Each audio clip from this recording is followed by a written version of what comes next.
আলাইকুম।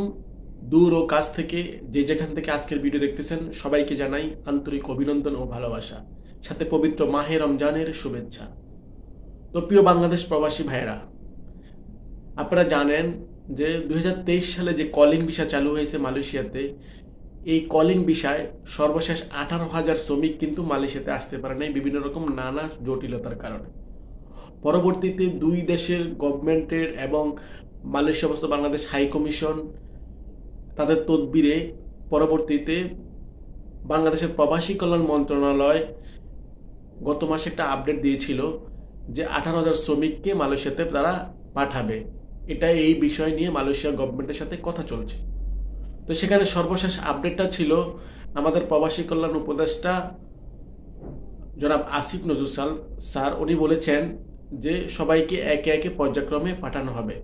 তবে সেটা উনি বলেছেন যে নির্দিষ্ট কবে থেকে পাঠানো হবে সেটা কিন্তু উনি উল্লেখ করেন, তবে আংশিকভাবে বলেছেন যে মার্চ অথবা এপ্রিল থেকে। তো অলরেডি আমরা কিন্তু মার্চ মাসের আজকে 6 তারিখ, আপনারা জানেন এখনো পর্যন্ত 18,000 শ্রমিককে এখনো পাঠানোর কোনো প্রক্রিয়া বা চালু হয় নাই, বা এখনো কাউকে পাঠানো হয় নাই, এমন কাউকে আমরা এখনো দেখিনি। পরবর্তীতে প্রবাসী কল্যাণের পেশ সচিব উনি কিন্তু বলেছেন যে সর্বপ্রথম দুইটা ধাপে প্রবাসীদেরকে পাঠানো হবে। একটা হচ্ছে যাদের কলিং ভিসা হয়ে গেছে অথবা কলিং ভিসা এবং ম্যান পাওয়ার হয়ে গেছে তাদেরকে সর্বপ্রথম ধাপে পাঠানো হবে। দ্বিতীয় ধাপে যাদের কলিং ভিসা হয় নাই, ম্যান পাওয়ার হয়েছে, বা কারো ম্যান পাওয়ার হয়েছে কলিং ভিসা হয় নাই, তাদেরকে দ্বিতীয় ধাপে পাঠানো হবে। কিন্তু এখনো পর্যন্ত কোনো প্রবাসীদেরকে, যে 18,000 প্রবাসী বাংলাদেশে এখনো আটকে আছে মালয়েশিয়াগামী, এখনো কেউ মালয়েশিয়াতে আসতে পারে নাই। অলরেডি আজকে মার্চ মাসের 6 তারিখ। তো আমি বলবো আপনারা যারা যারা 18,000 শ্রমিক যারা আপনারা আছেন, অপেক্ষা করতেছেন, আরেকটু অপেক্ষা করুন এবং মন্ত্রণালয়ের সাথে যোগাযোগ করুন।